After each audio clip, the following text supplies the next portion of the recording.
Nós vamos dar início a mais um estudo da Escola Sabatina. Esse é um projeto realizado pela Igreja Adventista do Riacho Grande. Nós estamos aqui, a Evelyn e o Marcelo. Durante esse trimestre, né, nós estudamos sobre Daniel e suas profecias. Estamos na lição de número 12, né, que fala sobre do norte e do sul, a terra gloriosa. E é a penúltima lição desse trimestre, né? E o capítulo 11 de Daniel, que é o capítulo que nós vamos estudar nós estudamos, né, durante essa semana, talvez é o capítulo, né, com mais complexo em termos de profecia, né? Porque acaba mais detalhado. Acaba falando de diversos temas, né, dentro de Daniel 11. Nós temos aqui guerras e perseguições, políticas locais, temos governos mundiais, jogos de poder. E é importante, né, quando a gente faz o estudo aqui de Daniel 11, primeiro a gente entender um pouquinho em qual momento que eles estavam, né? Então Daniel, ele está falando aqui, né, em suas profecias de um tempo que já tinha passado, né? Fala de um tempo atual que ele está vivendo, mas fala também de um momento profético, né? De coisas que iriam acontecer até a volta de Cristo, né? E quando estudamos Daniel 11, né, é importante com que a gente não faça esse estudo de forma isolada. É importante a gente entender também as outras profecias que foram estudadas, né, nas semanas anteriores a esta. E aqui a gente tem algumas, né? A gente tem Daniel 2 falando da estátua de Nabucodonosor. Os reinos, né?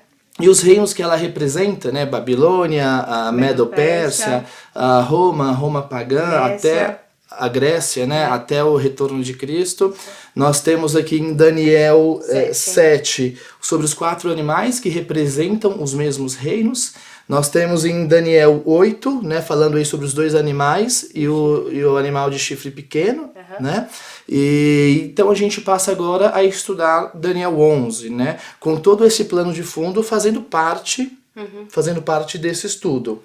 E o autor divide, né? Isso. Em 5 partes, né? A lição, para que eu acho que ele fez isso propositalmente, porque Daniel 11 é uma parte da Bíblia um pouco complicadinha realmente para se entender. Como você falou, não podemos estudar ela isoladamente, então por isso que ele dividiu ela em 5 partes. Eu posso começar então pela primeira parte? Claro.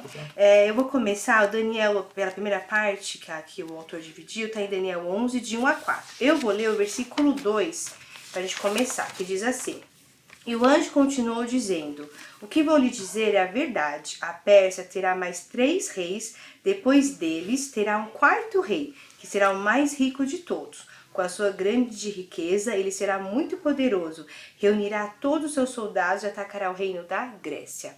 Então aqui já começa o estudo falando que a Pérsia era um reino muito poderoso, né? Teve 3 reis muito fortes, mas o 4º rei era o Assuero. Então ele era muito rico, muito poderoso, o exército dele era muito forte. Então ele estava vindo em um segmento realmente de guerras vitoriosas, né? Contra todos os reinos ao redor da Grécia. E nisso, ele acabou perdendo. E aí a gente pode dizer o seguinte, voltando só um pouquinho. Tem aquela estátua que Daniel menciona, que a cabeça era a Babilônia, que é a cabeça de ouro. Agora nós já estamos na Medo-Pérsia, que é a região do peitoral de prata, né? Em Daniel 7, a Medo-Pérsia significa o urso. Em Daniel 8 e 9, a Medo-Pérsia significa o carneiro. Em Daniel 11, que estamos estudando agora, é a Pérsia realmente. Em seguida, com a perda das guerras de Assuero, a gente já vai entrar na parte da Grécia. Em Daniel 2, já então estamos na estátua da parte do cinturão, da parte da cintura para baixo, seria a parte de bronze. Em Daniel 7, a Grécia significa o leopardo. Em Daniel 8 e 9, significa o bode. Em Daniel 10, a Grécia realmente. E aí eu já entro, né, na segunda parte, que a Grécia conseguiu agora atacar a Pérsia. Então a Grécia que começou a ficar mais forte. Eu até destaquei um verso, Evelyn, que diz o seguinte, ó, Daniel 11, o versículo 4, que diz: Mas no auge do seu reino será quebrado e repartido para os 4 ventos do céu, mas não para a sua posteridade, nem tampouco segundo o poder com que reinou, porque o seu reino será arrancado e passará a outros fora de seus descendentes, né? Então a gente teve por muito tempo a Medopérsia atacando a Grécia, né? E através do rei Assuero, um deles, né? Depois de perder essa batalha e alguns reis passaram ainda pela Grécia, isso foi a fortalecendo cada vez mais até chegar em Alexandre o Grande. Alexandre, ele assumiu o reino muito novo, mas também deixou o reino muito novo, né?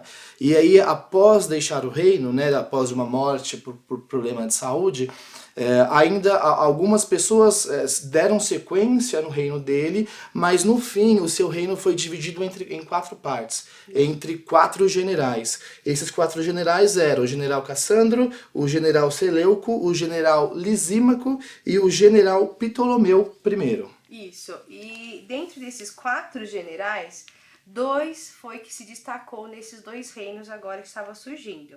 O general Seleuco ficou na região da Síria e ele foi intitulado Reino do Norte. E o general Ptolomeu I ficou na região do Egito e foi como nomeado Reino do Sul. Só que era uma disputa de poder muito intensa entre esses 2 reinos, Reino do Norte e Reino do Sul.